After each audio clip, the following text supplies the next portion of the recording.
Hello, ഞാൻ ഈ വീഡിയോയിലൂടെ പറയാൻ പോകുന്നത് നെഗറ്റീവ് ഇമോഷൻസിനെ നമുക്ക് എങ്ങനെ ഹീൽ ചെയ്യാം സ്റ്റെപ്പ് ബൈ സ്റ്റെപ്പ്. അതാണ് ഞാനിവിടെ എഴുതിയിരിക്കുന്നത്. ഫസ്റ്റ് സ്റ്റെപ്പ് എന്ന് പറയുന്നത് എന്താണ്? പിക്ക് വൺ ഇമോഷൻസ്. അതായത് നിങ്ങൾ കറൻ്റ്ലി ഫേസ് ചെയ്തുകൊണ്ടിരിക്കുന്ന നെഗറ്റീവ് ഇമോഷൻസ്, അതായത് നിങ്ങളെ വേദനിപ്പിക്കുന്ന എന്തെങ്കിലും ഒരു കാര്യം ഉണ്ടായിരിക്കുമല്ലോ, അത് ഏതാണെന്നുള്ളത് ഒരെണ്ണം സെലക്ട് ചെയ്യുക. ഓക്കെ.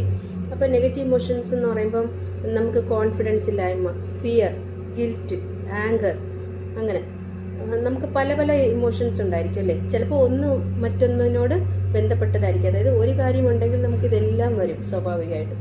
അപ്പോൾ എന്ത് ചെയ്യുക? നമ്മൾ ആ ഇമോഷൻസിനെ ഐഡൻറ്റിഫൈ ചെയ്യുക, അതായത് അവെയർ ആയിരിക്കുക എന്നുള്ളതാണ് ഫസ്റ്റ് സ്റ്റെപ്പ്.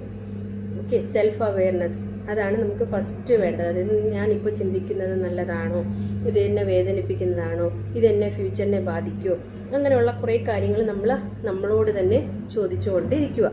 ഓക്കെ. അപ്പം നമുക്ക് നല്ലതല്ലാത്ത കാര്യമെല്ലാം നെഗറ്റീവാണ് അല്ലേ. അപ്പം ആ ഇമോഷൻസിനെ നിങ്ങൾ ഐഡൻറ്റിഫൈ ചെയ്യുക, അതാണ് ഫസ്റ്റ് സ്റ്റെപ്പ്. സെക്കൻഡ് സ്റ്റെപ്പ് എന്ന് പറയുന്നത് ജേർണലിംഗ് ആണ്. അതായത് ഒരു പേപ്പർ എടുത്തിട്ട് ഇപ്പോൾ വേദനിപ്പിച്ചുകൊണ്ടിരിക്കുന്ന കാര്യത്തിനെ നമ്മൾ എന്താണ് ഡീറ്റെയിൽ ആയിട്ട് 8 ലൈൻസിൽ കൂടുതൽ ആ ഇൻസിഡൻറ്റ് എഴുതുക. അപ്പോൾ എന്ത് ചെയ്തു? നിങ്ങളുടെ ഉള്ളിലുള്ള എനർജീനെ നിങ്ങൾ പേപ്പറിലോട്ട് ട്രാൻസ്ഫർ ചെയ്തു. അതാണ് ഇപ്പോൾ നിങ്ങൾ ചെയ്തത്. അത് കഴിഞ്ഞിട്ട് എന്ത് ചെയ്യുക? അടുത്ത സ്റ്റെപ്പ് എന്ന് പറയുന്നത് ബേണിംഗ് ബൗൾ ടെക്നിക്ക്. അതായത് ഈ എഴുതിയ കാര്യത്തിനെ എന്ത് ചെയ്യുക? ബേൺ ചെയ്ത് കളയുക, കത്തിച്ച് കളയുക.